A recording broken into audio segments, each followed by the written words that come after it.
Шинжлэх ухаан танин мэдхийн Одмондөр сувгийн их Монгол улсын түүх нэвтрүүлэг маань эхлэхэд бэлэн боллоо. За энэхүү нэвтрүүлгийн хөтлөгчөөр манай Америк сургуулийн түүхийн багш Маратхан ажилддаг. Өдрийн мэнд хүргэе. За өдрийн мэнд хүргэе. За нэвтрүүлгийн маань ивент итгэгчээр гэр бүлдээ үлдээх үн цэнтэй хөрөнгө оруулалт Moncon Construction-ы маань хэрэгжүүлж буй Mandala Garden цогцлбор хороолол. За мөн дээрээс нь аригтай хадгалаад 100 саяын эзэн болоор хадгаламжийн урамшуулт аяна дахин зарласан байгаа. Ариг банкны хамт олон маань ажиллаж байгаа. За баярлалаа. За өнөөдрийн сэдв Хутуула хаан ба Исүүхэ хаан гэсэн сэдв байгаа. За мөн жолон хоног надад чинь бодож хүлээлээ. За баярлалаа. Юуны өмнө Амбаа хаанаас хойшоогоо яг ямар үйл явдал болж иж Хутуула хаан ширээнд өргөмжлөгдсөн бэ гэдгийг эрдэмтэн судлаачид түүхийн бүтээлүүдэд юу гэж үзсэн байдаг талаар өнөөдөр үзэх юм. Түүнээс гадна Хутуула хаан ч гэсэн өөрөө цаг бусаар ингээд гинт нас орчдөг. Тэгэхээр тэр гинт нас барсан цаг хугацаанаас нь хойш Исүүхэ Баатар хамаг Монголын хамаг том үүргийг авч үлдсэн энэ үйл явцын талаар нэлийн авч үзэх байгаа байхгүй. За тэгэхээр өмнөх дугаард хоёулаа бас яриад явсан те. Судрын чуулганы мэдээгээр Амбаа хаан суусныхаа дараа баруун гарын тайш буюу дараагийн хаан хэн суух вэ? Бүх цэргийн жанжин хэн байх вэ гэдгийг бол өөрийн 10 хүүгүүнийхээ дундх хадааныг нэр зааж өргөмжилсэн. За тэгэхээр хаан түр манай урагт үлдэх нэ гэд баярлаж явж исэн те. Тайчууд усааны хадаан яагаад хаан суугаагүй? Энэ тухай авч үзэхээс өмнө ер нь Монголын нууц товчоодох Амбаа хааны гэрээсэл гэдэг талаар хоёул өмнөх дугаард ирсэн тий. За тэгэхээр өмнөх дугаар дээр ярьсан яг Амбаа хааны гэрээслийн талаар бол мэдээж олон эрдэмтдийн таамаг, үзэл санаа, эдгээрийг бүгдийг одоо ингэж үзсэн бол өнөөдөр яг эсэргээр нь Амбаа хаан одоо Бисүд овгийн Балхаачи хэмээх хүнээр дуу бариулсан хэмээх үг нь хаан ширээний гэрээсэл байсан уу? Эсвэл татар нараас ус онзонго авах захиас байсан уу гэдгийг бол яг энэ утгаараа бол тухайн гэрээслэлд Хутуула болон хадаа нарыг нэр заасан нь үнэмшилтэй эсхийг бас болцох хэрэгтэй гэж байгаа. За энэ ямар учиртай юм бэ гэхээр хаан ширээг хоёр хүнд гэрээслэн үлдээх нь эрх мэдлийн төлөөх тэмцэл өрнөх аюултай. Тиймээс энэ мэдээ үнэмшилтэл муутай бөгөөд Амбаа ургаас Хабуулын ураг төрийн эрхийг одоо ингэж булааж авч байгаа шүү дээ. Амбаа ургаас Хабуулын ураг одоо ингэж улс төрийн эрх мэдлийг булааж авч байгаа. Энэ үйл явдал бол Хутуула хаан ширээн суусан явцыг зөвтгсөн шинжтэй үйл явц байхаа гэж үзэж байгаа юм. За судлаач доктор Алтан Цөх ийхүү таамаглахын үндсэн нь судрын чуулганд буй Амбаа хаан нас барсны дараа Хутуула хэрхэн хаан болсон тухай өгүүлэх зөрүүтэй мэдээлэл юм а гэж байгаа. Монголын нууц товчоо Монгол хүн монгол хэлээр бичсэн. 13 дугаар зууны Монголын түүхийн хамгийн гол их сурвалж, тулгуур сурвалжуудын нэг гэсэн хэдий боловч зарим мэдээлэлд улс төрийн зорилготой засвар хийсэн байх магадaltaй байгаа. За энэ талаар дэлгэрэнгүй тайлбартаа Монголын нууц товчоонд нууц товчооны 57 дугаар зүйлд Амбаа хаан татард баригдан одох үедээ хадаан Хутуула хоёрыг нэр заасан илгээсэн ёсоор хамаг Монгол хийгээд тайчууд онон мөрний хорхног жубуурын хүндэд хуран цуглаж Хутуулааг хаан болгов. Монголын жаргалан болвоос дэвслэн бүжиж найрлан хоримлон жаргах билээ. Хутуулааг хаан өргөмжлөөд хурсан олон хорхнуугийн хүндийд сагалгар модыг тойрон хавиргандаа хуулга мөр гартал өвдгөндөө өлөн нарийн тоос болтол дэвсэн бүжиглөв химээ тэмдэглэсэн байдаг. За Амбаа хаан нас барснаас Хутуула хаан өргөмжлөх хүртэл үйл явц ер нь бол энд яг бүрхий өргөчөөд Монголын нууц товчоогоор яг ингээд тухайн үеийн түүхийг хөөгд үзэх юм бол Амбаа хаан нас барлаа нөгөө гэрээсэл бичлээ. Тэгээд тэрний дараа хорхног жубуйлт хамаг монголчууд хуралдаад Хутуулааг хаан ширээнд өргөмжлөө гэсэн энэ үйл явц яваад байгаа. Гэтэл яг энийг бол судлаачид бол олон янзаар ингээд олон янзын мэдээнд ингэж хандах хэрэгтэй байхгүй юу? Судрын чуулган ч гэсэн 13 дугаар зууны үеийн Монгол хааны захиасаар Рашид Аддийн болж чансан дэргүүтээ Монгол судлаачтай оролцсон ийм судалгааны бүтээл байхгүй юу? Тийм учраас энд бол Амбаа хааны таалал төгссөний дараа Амбаа хааны төрөл төрөсөд хөвгүүн болон тайчуудын нөлөө бүхий язгууртууд хуран цугларч Амбаа хааны оронд хэнийг хаан болгох тухай зөвлөдөжээ. Тус зөвлөгөөнд хадаан тайжийн үеэл ах төдүр бэлгээ таргуудаа хэрэл тог Адал хааны хөвгүүн Мөөтөхөн зэрэг нөлөө бүхий язгууртууд оролцсон боловч Амбаа хааны угсааных нь нэгнийгээ дэмцэнгүй тул хинийгээ хаан өргөмжилж чадалгүй тарцгаасан байна гэж үзэж байгаа. За доктор Алтан Цүхийн 12 дугаар зууны Монголын нийгмийн байгуул хэмээх 2025 онд хэвлэгдсэн цоо шин будган хангалсан юм судалгааны бүтээл байгаа. За энэ судалгааны бүтээлдээ хадаан тайш нь энэ үед Хүүн хээр хэмээх газар нутаглаж байжээ. Хуралдаан дараа тэрээр Ван хааны авгах хэрэг дусцын эзэн Гүр хаанд очсон бөгөөд тэнд 10 хоноод буцахт нь хортой арх хөгч хордуулсан байна гэж. Хадаан тайж тэнхэрлгүй тэр хавар нас барж хамаг Монгол дараа нь намар нь шинэ хаанаа өргөмжлөхөөр дахин хуралцсан тухай өгүүлдэг. Энэ хуралдаагаар Хутуула хаан өргөмжлөгдсөн гэж үзэх нь сурвалжийн мэдээ баримттай илүү нийцдэг. Судрын чуулганы энэхүү мэдээгээр бол Хутуула хаан суусны дараа Хадаан тайжтай хамт Амгаа хааны өсийг өсөн олон удаа тулалдсан гэх Монголын нуус товчооны мэдээж эргэлзээтэй болж байна. Мөн Хадаан Хутуула хоёрыг нэрийдж илгээсэн гэдэг нь ч эргэлзээтэй. Үүнээс дүгнэхэд Амгаа хааныг таалалт өгсөний дараа Хабуулын угсааных нь Хадааныг эсэргүүцжээ. Үүнээс гадна Амгаан ургийнх нь хоорондоо эвтэй байж чадаагүй учраас хаан ширээгээ Хабуулын урагт алдсан байна.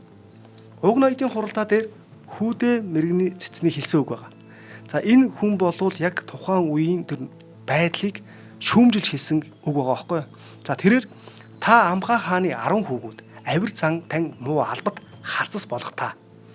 Тэд Хабуул хааны 7 хүүгэн Эвтэн хүчинд хамгийн хаан улсын эзэн болмоо заа хэмээн өгүүлсэн нь уг язгууртны хуралдаан ширүүн өрсөлдөөнтэй тэмцэл дүүрэн болсон ба Монголын язгууртуудын дийлэх нь Хутуулаг хаан болохыг дэмжиж байсныг харуулж байна. За эдгээр судрын чуулган Монголын нуус товчоо эдгээрээс ингээс шүүгээд үзэх юм бол гол тулгуур сурвалжчгүй ч тэ эдгээрээс шүүгээд үзэх юм бол Хутуула яалчгүй Амгаа хааны дараа хамаг Монголын 3 дугаар их хаанаар өргөмжлөгдсөн байгаа. За энэ бол түүхэн сурвалж судалгаа энэ бүтээл эрдэмтэн судлаачдын санал таамаг гих мэтлэнгээр одоо ингээд өөрсдийнхөө судалгааг баримталсан судалгаагаараа тайлбарлаж байгаа шүү дээ. Эний нэг үнцэх байхгүй юу? Саяных бол одоо ингээд яг 12 дугаар зууны үеийн Монголын нийгмийн тогтолцоо энэний одоо ингээд нэг тал нь. Тэгтэл яг тухайн үеийн нөхцөл байдлыг хэрхэн өрнсөн талаар Монгол улсын их сургуулиас эрхлэн гаргасан Монголын эзэнт гүрний түүх 5 бодно байна. Энэ 5 бодийн их Монгол улсын түүх тэрэн дээр яг ажилласан хүн нь болохоор доктор Батцүрэн. За энэ хүний үзэж байгаагаар бол бас арай өөр өнцгөөс тайлбарлаж хэлсэн байгаа байхгүй юу? За өмнөх дугаард бол Амгаа хааны дараа Хадаан тайш мэрэгдийн дотуур бэлгээ чигнийг алсан хийгээд хүү тогтоо бэхий үлдсэн цэргээ аваад ухарсан. Олзлогдсон цэргүүдээ бол дараа нөгөө золио өгчөж одоо татвар өгчөж мөнгө өгчөж гэсэн үг буцааж авсан тухай асуудлыг хөндөд орхисон тийм биз. За гэтэл яг энэ түүх цаашаа үргэлжлээд 2 дахь удаагийн тулалдаанд дотуур бэлгээ чигний одоо алагдсанаас хойшоо 3 жилийн дараа болсон байгаа байхгүй юу. За энэ бол юу гэсэн үг вэ гэхээр эхний тулдааны дараа дотуур бэлгээ чигний хүү угцаа залгамжлах одоо дараагийн толгойлогч гэсэн үг шүү дээ. Энэ хүү 9 удаа шаргацсан тогтоо бихий тогтоо. За тогтоо бихий тайчуудын Хадаан тайшид илчилгээж байгаа. За тэр илчилгээхдээ юу ч хэлсэн бэ гэхээр монголчууд тулалдах өдөр газраа сонгож тулалдаг заншилтаа тул бид ч гэсэн энэ ёсоор тулцгаа гэсэн дуу бариулсан байгаа байхгүй. За эртний хаад ноёдын илч одоо ингээ бичгээр бус гэдэг амаар дуу бариулж байгаа Энийг бол бид нар бүгдээрээ маш сайн ойлгож байгаа. Хамгийн наад захын ойлголтоор бол Бямбай Эренчунгуан Монгол Бямбай Эренчунгуан нууцыг задруулсан захиа гэдгээс бол баг бүх хүмүүс баг мэддэг байна. За энэ бол яг үнэхээр тэр дуу бол тухайн элчтэй итгээд явуулж байгаа хааны одоо үг. Тэр үг хэрвээ хажуунаас ямар нэгэн байдлаас захиа байсан бол бусад ноёдод тэр захиа задарна. Харин элч бол тэр үгтэйгээ өөрийнхөө хааныхаа нууцыг ч юм уу ноёныхоо нууцыг аваад өгөхч одоо чадaltaа гэсэн утга санааг илэрхийлээд байгаа. За тэгэхээр мэрэгдийн элчийн үгийг сонссон Хадаан тайш бүх ноёд язгууртнуудаа цуглуулад их айраг сөгнөж их хуралдаа дээр ноёд та бүхэн нарийн тунгааж сайтар зөвлөлдөн элчид хариу өгнө гэсэн баг. Энэ үгэнд хинч хариулж чадаагүй. Тэгтэн Хадаан тайш би байгаа бүх унгаа татаж айраг эсгэж та бүхэнд барьсан юмсан ноёд язгууртнууд дахиад л эс дуурах чадахгүй. Тэгтэн Хадаан тайш бас хайр улсаас илч ирээд байна. Та бүхэн ямар нэгэн тодорхой хариу хэлэх хэрэгтэй байх. Үүний тулд би энэ хуралдааг зарлан чуулж байна. Бид энд чуулж байгаамаа гэж хэлсэн байна. За ингээд таажуудын хамаг ноёд 3 удаа Хадааныг хэлэхэд нь юу ч дуграагүй байна. Хадаан тайш бол өөрөө хэлэхээс өмнө ноёдуудынхаа үгийг тухайн элчид юу гэж хэлэх нь гэдгийг сонсох гэсэн баг.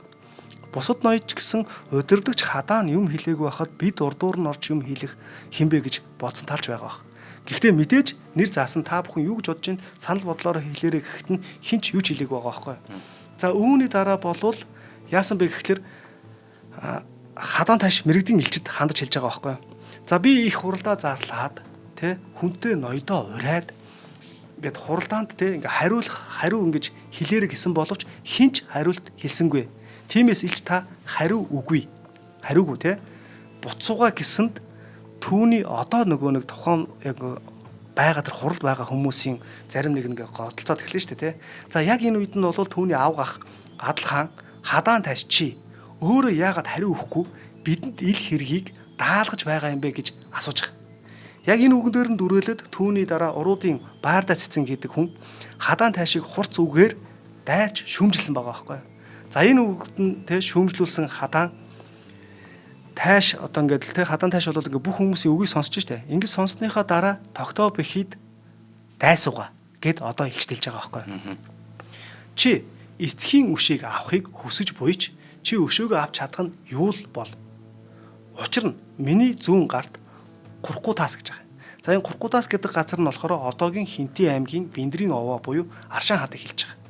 За энэ Аршаан хаадын нутагт миний авгах баатар Хутуула хаан суудаг. Хутуула хаан бол аянга шиг хүчтэй дунд нь уул хад тов долгодч доргино. Хүчтэй бадруун гарт нь гунжин бавгаач хүчхүйднэ.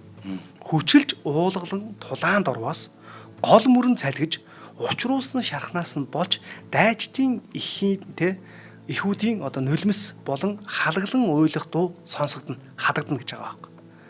Ийм байдаг. Хутуула хааны тухай хадаан тааш хэлж байгаа энэ үг болвол саяны одоо нөгөө өмнө ярьсан үйлдэлээс арай өөр үйлдэл болоо явж байгаа. Тий. Нөгөө муудалцаж нэг нэгэндээ хасгансан усуд биш вэ те. За энэ нөгөө ахаад нэг өөр өнцгөө байхгүй юу. За нөгөө талд одоо хэлж байгаа байхгүй хадаан тааш. Миний одоо те зүүн талд энэ хүн байгаа бол нөгөө талд нь Адэр чубуур нутагт гэж байгаа байхгүй. Ариг чинээ суудаг. Ойн ан хийхдээ нүцгэн гараар чоныг савраас нь шүүрч аваад газар савдаг. Тэрээр ирвсийг шүүрвээс толгойг нь бяцалж барсыг савраас нь шүүрч хүзүүг нь хуг бошигдаг. Гол цэргээ захирах хадаан тааш би. Уул давааг дайрваас гар минь үл салгалаж хөл минь үл боцох бүлгээ. Бид гурав нийлвээс тогтоо чамайг улсаас чинь суг татан гаргаж нутаг бууцаас чинь салган хэмээн үг дайлгаж дайрахаар шийдснээ мэдэгдээд мэрэгддээ тулалдаж ялсан гэж байгаа. За одоо ингээд дотор бэлгээ чиг нь мэрэгддээ ялсан байна те.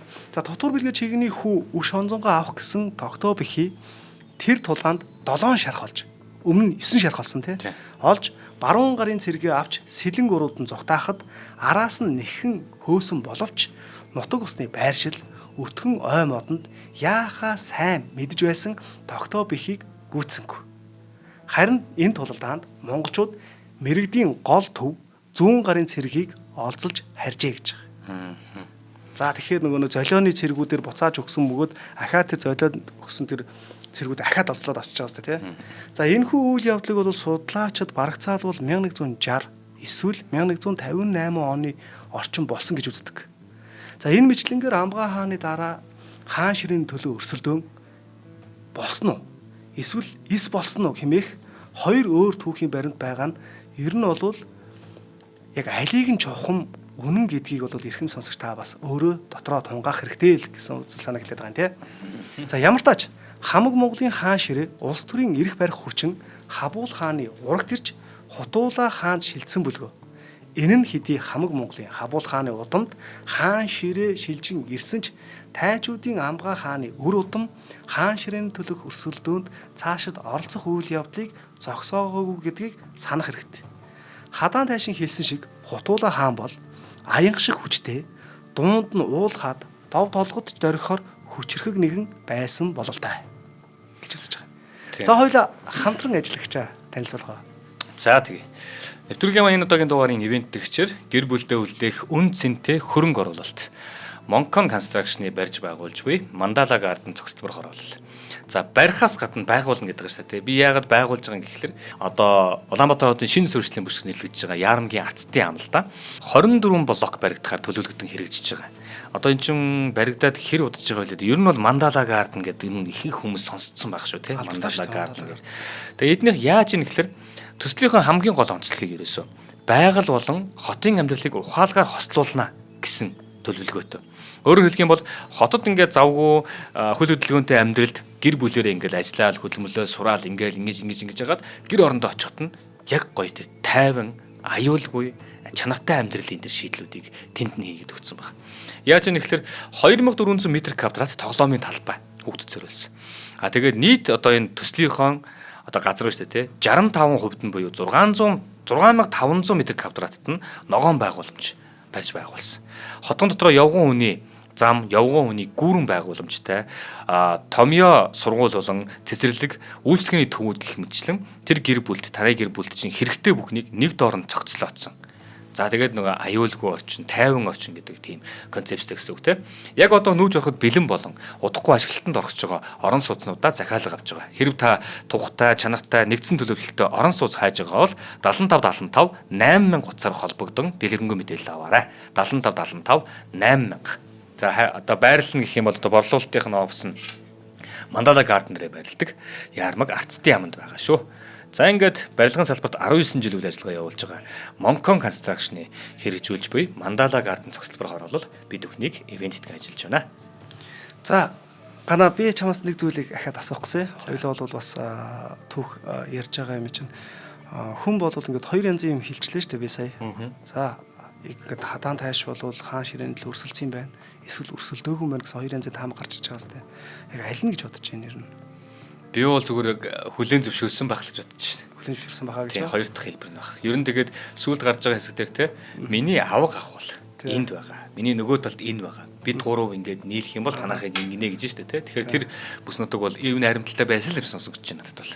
Хабуул хаан гэсэн тэрийг бодож амгаа хаанд өгсөн байлгүй те бараг л. Яа за. Тий бас байж болно шүү те. Энд чинь нөгөө нэг ингэж ярьж байгаа шалтгаан нь өөрөө бол яг энэ эсхийн түүхийг тайлбарлахын тулд маш олон түүхэн сурвалжууд тэгээд судлаачдын эрдэмтдийн дүгнэлтийг ингэж харьцуулж хэлэхээс өөр аргагүй байхгүй юу? Тийм шүү дээ. За тэгэхээр бас нэг зүйл байна. За одоо манайхан шууд яг лайваар шууд асуугаад эхэлсэн байна. Тэгэхээр хоёулаа шууд энэ сэдв рүү яваад орчъя. Бид нар хотуула хаан гэл ингээл олон янзаар яриад байна те. Гэтэл яагаад энэ судалгаанаас үзэхэд хотуула хааны нэрийг олон янзаар бичээд байгаа юм бэ гэдэг зүйл яриад байгаа. Өнөөдөр хоёулаа сэдвүүдээр хотуула хаан гэдэг уугаар бичсэн Монгол хүмүүс маш гайхав. Тий, мэдээж гайхан тодорхой. За тэгэхээр хотуула, хотол олны хаан гэх мэтэр яг энэ талын судалгааг дөрвтэй хийсэн судалгааны бүтээл бол дундад зууны Монгол хүний нэрийн судалгаа хэмээх бүтээл байгаа байхгүй юу? За энэ дээр бол ингэж хэлсэн байгаа юм. Монголын нус товчонд Хабуул хааны 4-р хүүгүнийг хутуула Монголын нус товчонд хутуула судрын чуулганд кутуула хагаан гэж бичнэ. Мөн хэрээд иргэнээс гаралтай хүлээгүй хааны мянганы ноён агнагийн хүүгүнийг кутуула хэмээн тэмдэглэсэн бий. Хоёр нэр байна те. Мөн зарим гадаад хэл дээрх сурвалжуудад энэхүү нэрийг куюула, кубла, күтүүлэ хаан хэмээн янз янзаар бичсэн байдаг. Харин цагаадаан хэлний зарим сурвалжид кубла, кутла гих зэргээр бичсэн байна. Манай зарим эрдэмтэд жишээ нь Дамдын сүрэн, Мансан, Баяр, Дугаржав, Гаадамб зэрэг эрдэмтэд Лувсан данзан бээр энэхүү нэрийг Лувсан данзангийн алтан товчийг хэлж байгаа тийм. Логоны алтан товч. За энэхүү нэрийг Монголын нуус товчооны эртний монгол бичгийн эхийг дагаж сэрүүлсэн нь Лавтая хэмээн үзээд алтан товчод Хотола хэмээх нэрийг бичснийг нь дагдаг. За тэгэхээр одоо яг энэ үеэс эхлээд Хотола хэмээх нэрийг дагах болсон байна тийм. Монголын нуус товчооны нэрт судлаач Ишгадамб энэ тухай хэдийгээр хотуула болвол 2 настай тарвгыг хэлж байгаа. За ходуул. За энэ бол хандгаан зулцгийг хэлж байгаа маа. Гэх юм утгатай үг байж болох боловч тийм утгатай үгээр Монголын язгууртнууд залгамжлагч нартай нэр өгсөн нь гэхэд үнэмшилгүй гэж хэлсэн байдаг. За ийм бид Хотооло хаан гэсэн үгийг уг хүний оноос нь нэр бус харин нийт олонний хаан гэсэн утгатай бөгөөд Даян хаан, Ун хаан, Ван хаан гэж хэлж байна те. Чингис хаан гэдгийн адил хотоолоо нийт бүгдийн гэсэн хотол олны гэсэн алдрын нэр гэж үзэж хотоолоо гэсэн монгол хэлний үгэн дотор их шиг уруулын байршлаар зохицох ёс гарснаас хойш үеийн 14-р зууны аялгаар тэмдэглэгдсэн гаж буруу сэргэлт гэж бодож байна хэмээн үзсэн байна. За үүнийг дагаж түүх судалгаануудад Хотуула хааны нэрийг Хотуула хаан гэж бичсэн нь олон жишээ бий. За одоо өнөөдөр ч гэсэн манай яг ингээд лайдер тийм манай булцархан хорвоо эдэр чи яг ийм нэртэй үздэй гэж ороод ирж байгаа байхгүй юу. За Монголын нууц товчоо гайлаглагчид үүний нэрийг санал нэгтэйгээр Хотуула гэж гайлаглаж судрын чуулганд буй тус нэрийг Оросын судлаачид мөн Хотуула хэмээн уншсан байдаг. Гэхдээ Хотуула юу? Хотоолаа юу? Эсвэл Хотуула юу гэдэг асуултанд Перс болон монгол хэлний сурвалж бичгүүдэд илүү анхаарал тавихаасаа илүүтэйгээр яг тухайн цагийн амьд ярианы байдлыг хадгалсан Монголын нууц товчооны гайлаг баттай баримт болно.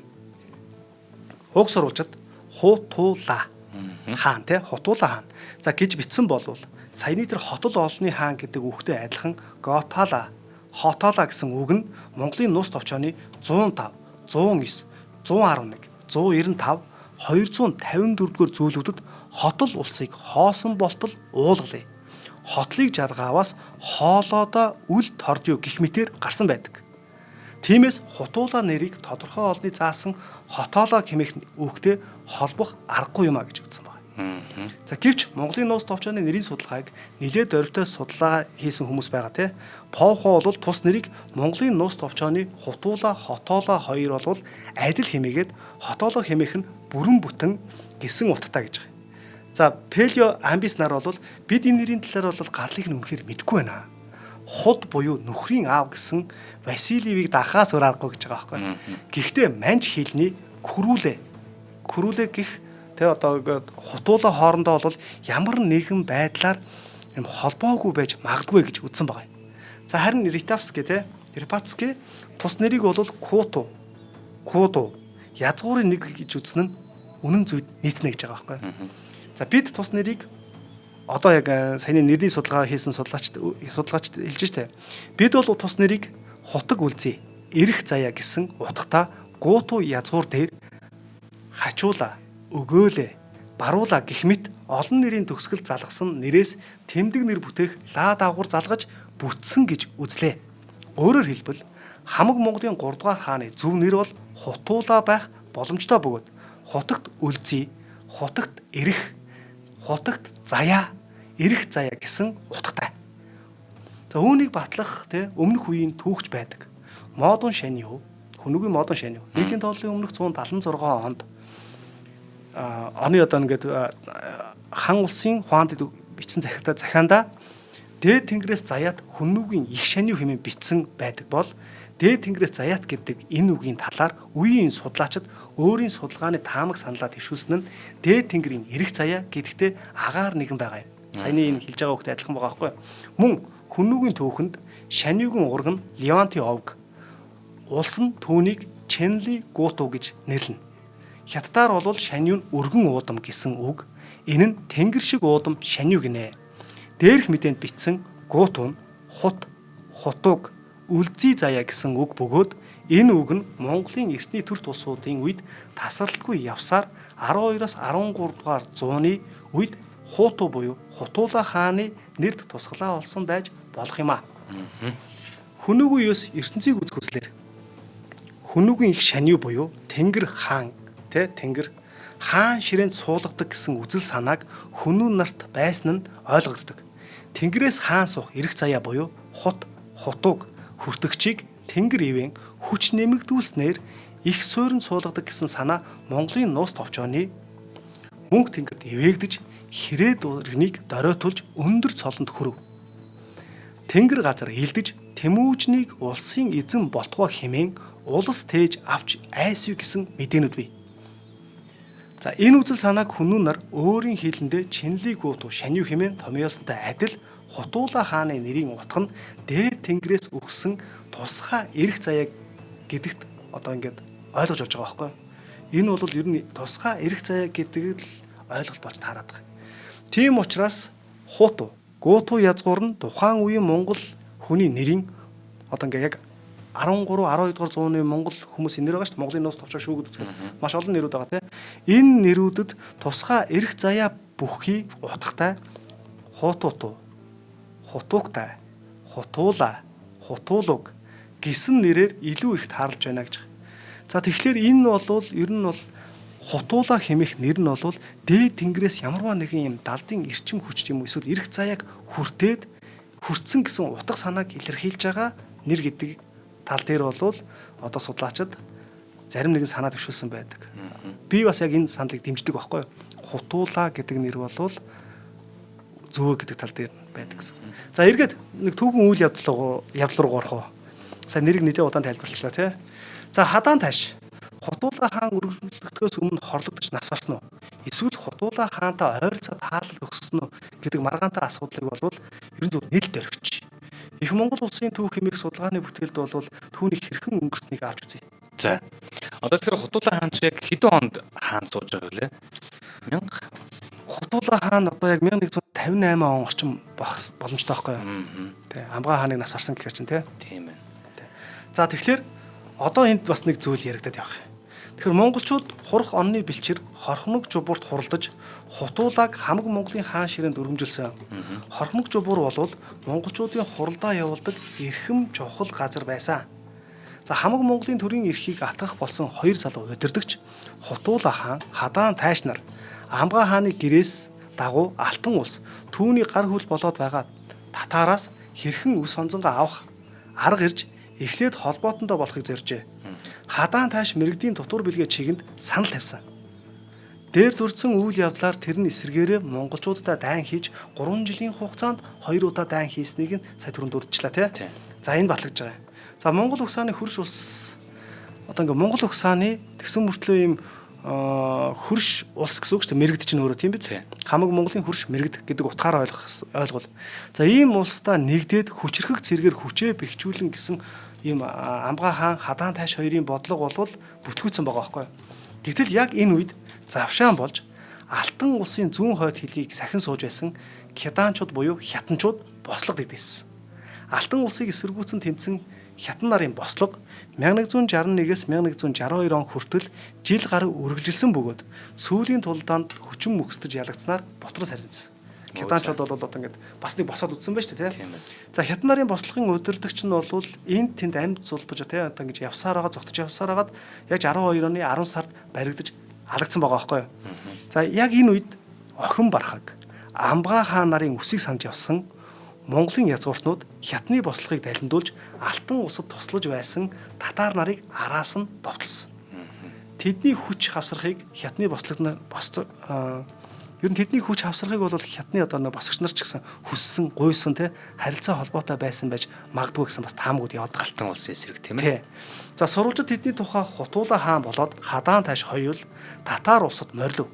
Татарын хөтөн барааха Жали буха хоёртоо Монголын нууц товчоонд 13 удаа, Судрын чуулганд 9 удаа хатгалдан тулалдсан боловч Амгаа хааны өсийг хангалттай авч ис чадлаа гэж гарч иж байгаа байхгүй. За энэ нь монголчууд Хабул хааны үеийн шиг дайнд одоо амжилт гаргаагүй, олигтой байдал чагаадаагүйг бас харуулж байгаа. Тухайн тэр 27 цайз хотыг эзэлж явсан Алтан улсаас жил болгон татвар авдаг байсан бол энэ нь буцаад эсэргээрээ болоод хувирсан байна. За харин эсэргээрээ зөрчдүүд бас Алтан улс 1161 онд монголчуудыг буур нуурын дэргэд буц огсон ба тэдэнд татарууд тусалсан гэдэг юм сурвалжийн мэт байгаа байхгүй.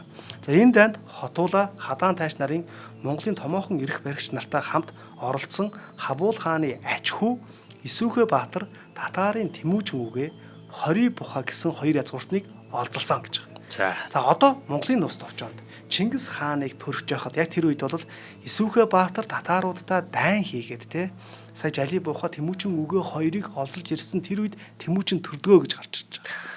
Тэгэхээр энэ үйл явдлыг Тэмүүжин төрсөн ингээд цаг хугацаатай харьцуулаад үзэх юм бол 1162 онд болсон байх боломжтой гэдэг хувилбар явж байгаа. За Хутуула, Хадаан нарын толгоосон энэ удаагийн дайн бол хэмжээгээрээ Алтан улс, Монгол хоёр зэвсэг зөрүүлсэн 3 дахь удаагийн том хэмжээний дайн.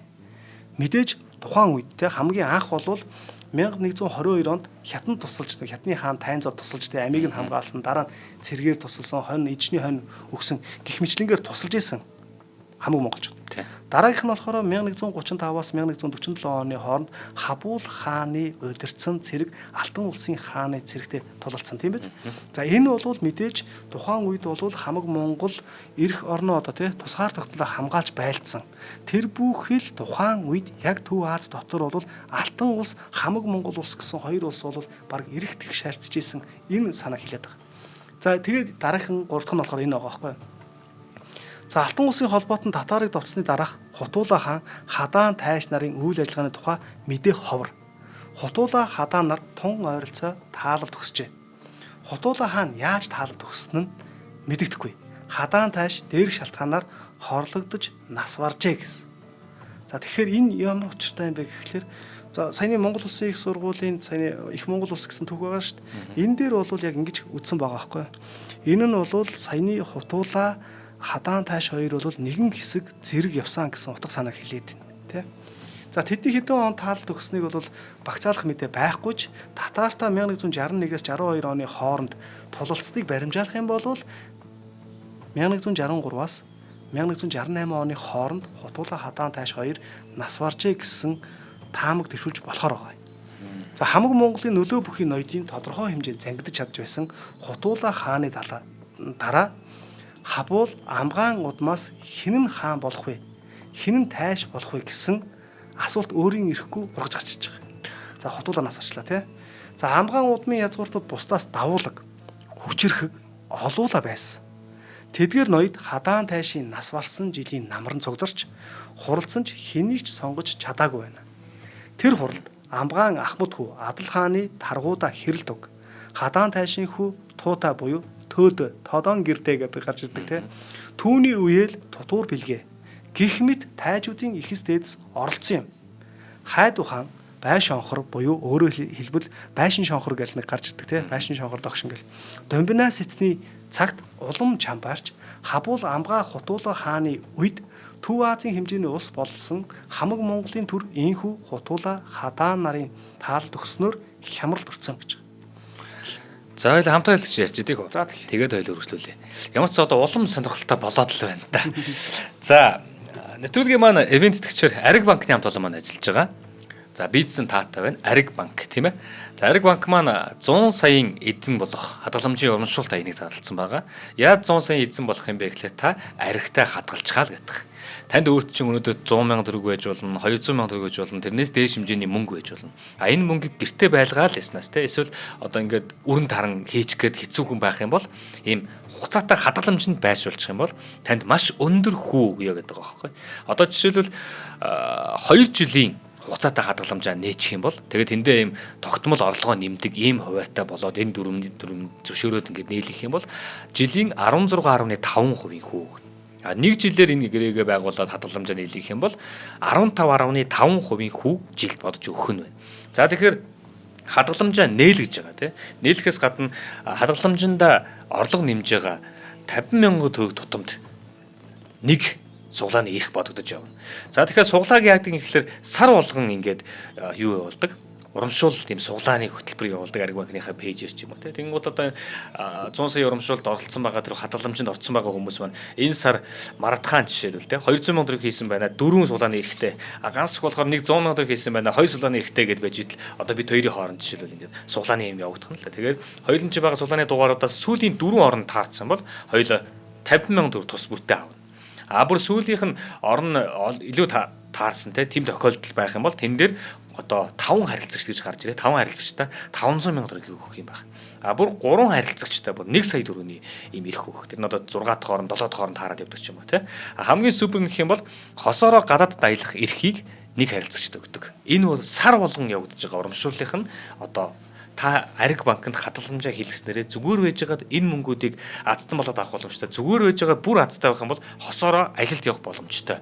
Энэ зүйл байхгүй тий. Мөнгөө хадгалангаа. За тэгэхээр ер нь бол 2024 онд бол яг супер азтнаар нь яг энэ 100 саяын эзэн бол тодорсон байдаг. Энэ хүн болохоос Сэлэнгэ аймгаас тодорсон малчин ах байд юм байлаа. Хотод ирээл бас их дэлгүүрт байгаа салбар дээр нь явж байгаа л нийлэгч ядгаламж илэгчээг л хийлгсэн. Тэгээд өөрийг нь бол Аз ивэсэн байх нэ. За тэгээд 16.5 гэдэг бол маш өндөр хувийн хүү байгаа. Одоо та өөрөө яг энэ хадгаламжуудын төрлүүд байгаа. Ямар зориултаа хадгаламжууд вэ? Тэр төрлөөс сонгож жогод хадгаламжаа нээлгсэн, хадгаламжаа сунгасан, хадгаламжиндаа орлого нэлсэн 50,000 төгрөгт урамшуулын нэг эрхээ аван урамшуулалтаа оролцох боломжтой шүү. 70 10 техник 70 10 техник болон за Facebook дээр Ариг банк гэж бичих юм бол сошиал хуудасууд нь гараад байна тийм ээ. Тэндээс илүү дэлгэрэнгүй мэдээллийг аваарай. За баярлалаа. Зааваж агаар Ариг банк штэ. Хоёулаа дараагийн реклам дээр нэг мөр хилнэ гэд ярьсан байгаа. Ааха. Тэгээ гана чи нэмж хилнэ гэсэн байсан. Юу гээ? Ариг банкны реклам дээр чи нэг мөрт нэмж хилнэ гэд хэлээ үстэ. Юу гэж хэллээ тэн дээр чи би? Аригтай хадгалаад 100 сая эзэн болоорой гэчихэд Гүгөө би нэг шүлэг хэлсэн. За. Тэнгууд чи дараа нь би ахаад нэг шүлэг хэлнэ гэсэн. За та юу гэсэн? Би хэлэхгүй тэрийг. Би одоо санахгүй байна. 7 хоногийн өмнө үйл явдал. Юу гэсэн та? Таны тэр хэлсэн үгэн дээр чи би юу нэмэх гээд байгаа юм. За та юу гэсэн? Юу гэсэн яг? Аригтай хадгалаад 100 саяын эзэн болоорой. Гингууд та юу гэх вэ? Юу вэ? Юу гэсэн та өмнөх дугаар дээр? Би аригтай хадгалж гингууд наалт цэнхэр хадагтаа ингээд баярлаа гэж хэлье гэж хэлсэн байхгүй юу? Тэнгууд чи юу гэж хэлэхлээ? Ард түмэндээ ашигтай байгаараа юу. За та яллаа. За ард түмэндээ ач тустай байгаараа. За окей баярлаа. За тэгэхээр саяны энэ хямралыг болвол яг Амгаан удам эхлүүлсэн гэж сурвалжийн мэдээнээс харагдаж байгаа байхгүй юу? За Амгаан хааны хүүхдүүдийн хэрүүл тэмцэл эв түнжингүй байдлаас болж монголчууд хаангүй болох замдаа орсон. Тэгэхээр Хотуулаа хаан залгамжаа зарлаагүй гэсэн үг байхгүй юу? Тийм ээ. Хотуулаа залгамжлагчаа зарлаагүй. Гэхдээ бас энд бас үйл явдал болж байгаа. Хотуулаа хааныг өөд болсны дараа Хабуулын аж хүү Исүүхэ Баатар хяад нараа тэргүүлэх болсон гэдэг нь үнэнд илүү ойр хэмээн судрын чуулганд тэмдэглэсэн. Албан ёсоор хаан болоогүй ч эрх мэдэлтэй нэгэн байсныг харуулж байна. Тэр үед хамаг Монголыг тайчуудын дунд Адал хаан, Зоч хаан, Нэгүн тайш, зэрэг одоо ингээд улс төрийн мэдлэлтэн байсан авч тэд цөм Исүүхэ Баатар захирагдж байсан болов гэж байгаа байхгүй. 1966 оны бүгд найрамдах Монгол ард улсын түүх Тэргүүн Ботын 176 дугаар хуудсанд Исүүхэ Баатар өргөмжлөгдөөгүй хаан болсон бөгөөд улсын тайш нь түүний ах Нэгүн тайш байсан гэж байгаа байхгүй. Нэгүн тайш гэж хэлдэг шүү дээ. За тэгэхээр энэ бүхнээс ингээ аваад үзэх юм бол ер нь одоо хоёулаа яагаад сэдвээ Исүүхэ хаан гэд өгчвөө гэдэл тэ. Энд чинь бас ингээ сонирхол тавьчих шүү дээ. Тэгэхээр үүнээс Исүүхэ Баатар хаан уу хэмээх асуулт өөрийн ирэхгүй ургаж гарч иж байгаа сте. За ингээд хоёулаа өмнө нь ярьж байсан хадаан тайш хутуулаг хаан ширээн цуухаас өмнө таалалд өгсөн хэмээн үздэг түүхч доктор Алтан сүхийн судалгаар буцаад оръё. За тэхөө. За энэхүү судалгааны бүтээлийн нэр бол бас л ахаа хэлээд явахгүй болохгүй те 12 дугаар зууны монголчуудын нийгмийн байгууллага хэмээх судалгааны бүтээл. Үүнд дурдсанаар тухайн үеийн хамаг Монголын улс төрийн тогтолцоо нь 2 гарын тогтолцоо байсан ба Хотуулаа хааны үед түүний нөгөөр жигүүр нь Исүүхэ Баатар байсан бололтой байдаг. Судрын чуулганд Хотуулаа хаан Исүүхэ Баатартай хамтран Монгол улсыг зүтгүүлж байсан гэсэн мэдээ байдаг. Тухайн үед Хэрээд улсын дотоодод эрх мэдлийн төлөөх тэмцэл өрнөж Ван хаан өөрийн 100 хүний хамтаар гарч зугтаан Исүүхэ Баатарт шурган зугтан орж ирээд анд бололцох ёстой хэмээн Исүүхэ Баатартай анд болжээ. Тэр үед Хотуулаа хаан түүнд Исүүхэ Баатартай анд бололцох нь буруу. Бид түүнийг мэднэ шүү дээ. Харин Гүр хаантай анд бололцох нь илүү дээр. Учир нь тэр хүн бол илүү шудраг хүн. Энэ Ван хаан бол өөрийн ах дүү нараа хөнөөж тэднийхээ цусыг урсгасан хүн шүү. Одоо уулын буг харвах гээд зэрлэг адууны сарвчанд өөрөө орж ирлээ. Тэр бидний гарт орлоо. Химэн ятгсан боловч Исүүхэ Баатар үл харгалзан түүнтэй анд болжээ. Тэгээд Гүр хаан руу довтолж хөөж улсыг нь Ван хаанд буцааж авч өгсөн. Хожим нь Ван хаан Тэмүүжинд тусалж байгаа шалтгаан нь энэ шүү дээ. Тэ? Энэ үйл явдал Исүүхэ Баатар Хотуулаа хааны захирах хамаг Монгол улсад нөлөө бүхий эрх мэдэлтэй байсныг нь харуулж байгаа. За одоо хэрвээ Исүүхэ Баатар одоо нөгөө гарна гэж үзэж байна те. Гэтэл Амгаан хааны үед хадаан тайш Хабул хааны үед Амгаа хаан. За тэгэхээр тэр тайш гэж үзээд байгаа хүн яг ямар эрх мэдэлтэй вэ гэхээр бүх цэргийг ерөнхийлэн захирах байхгүй. Тийм болохоор Исүхбаатар өөрөө Тийм. одоо тэр хаанаас гэдэг юм уу те одоо асуулгүйгээр өөрийн цэргийн хөдөлгөөд тэнд дарж өгч штэ те.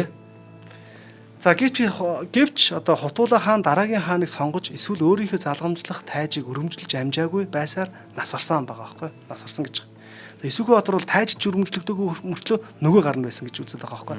За өөрөөр хэлбэл Исүхбаатар тайжид өргөмжлөгдөөгүй боловч Хутуула хааны өрөөсөн гар болон зүтгэж байсан учраас Хутуула хааны дараа хамаг Монгол улсыг ерөнхийлөн мэдж үлдсэн.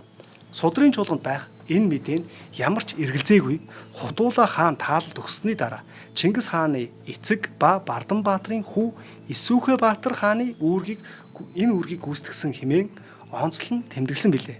Зарим судлаачид Исүхбаатар бол хаан байгаагүй бөгөөд тухайн үеийн нэг л баатар ир байсан. Улс төр тиймч нөлөөтэй хүн байгаагүй хэмээн үздэг. 2024 онд хэвлэгдсэн дэлгэрэнгүй тайлбартай Монголын нууц товчоо хэмээх ном байна. За энэ номонд Исүхбаатарын тухай доктор А. Пунсаг гэх хүн тайлбарласнаар Хутуула хаан нас барсны дараа Исүхбаатар хэрэг дээрээ Монгол тайчуудын захирсан өргөмжлөгдөөгүй хаан болсон гэж үздэг.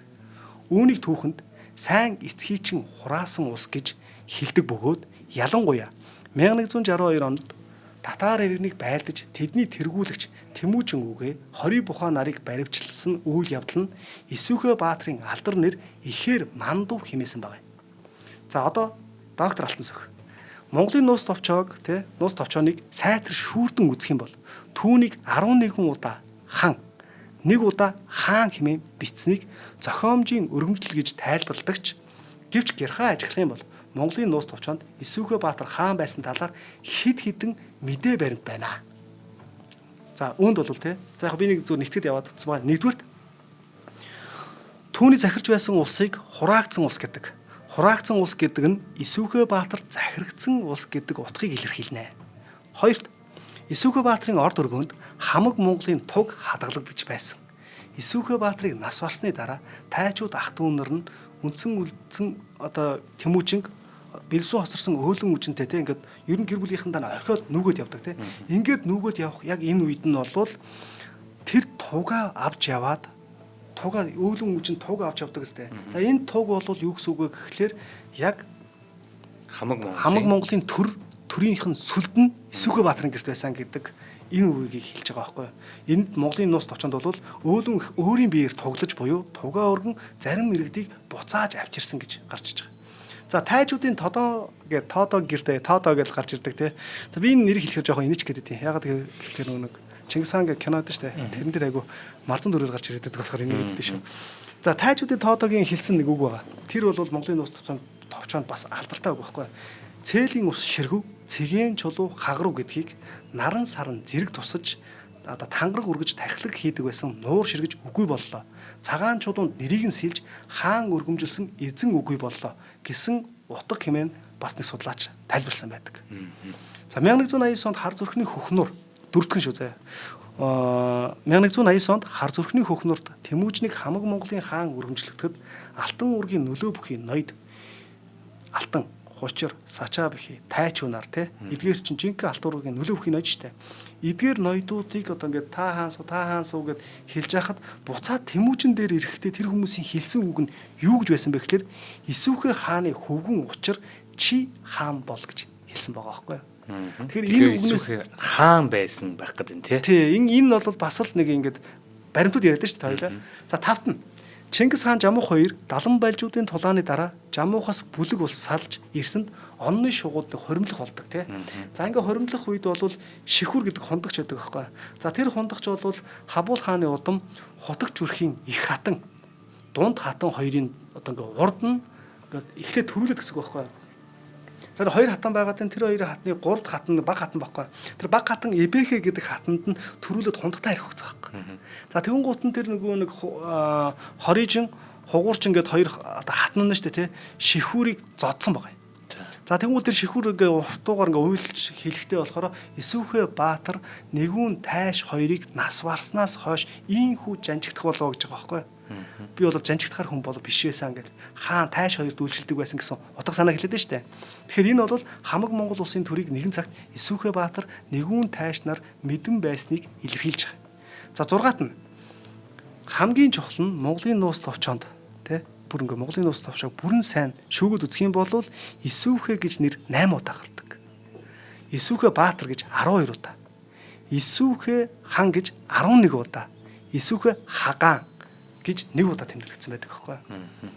За Монгол улсын их сургуулиас эрхлэн гаргасан Их Монгол улсын түүхэнд Исүхэ Баатар хэр хүчрхэг байсныг арай хожуу үеийн түүхэн үйл явдлууд илүү тодруулж өгдөг гэж байгаа.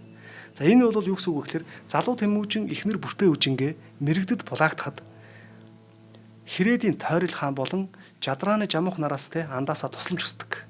Гэтэл Жамух хариу хэлэхдээ би эндээс хорхног жубураас онон мөрөн өөд морилж андын Тэмүүжний улсаас нэг түмэн цэрэг үүсгэж бүрлдүүдэд те онон мөрний ботоохон боорчид очсугаа гэдэг. За энэ андын улсаас гэдэг нь Тэмүүжингийн улсыг хэлээд нь шүү дээ.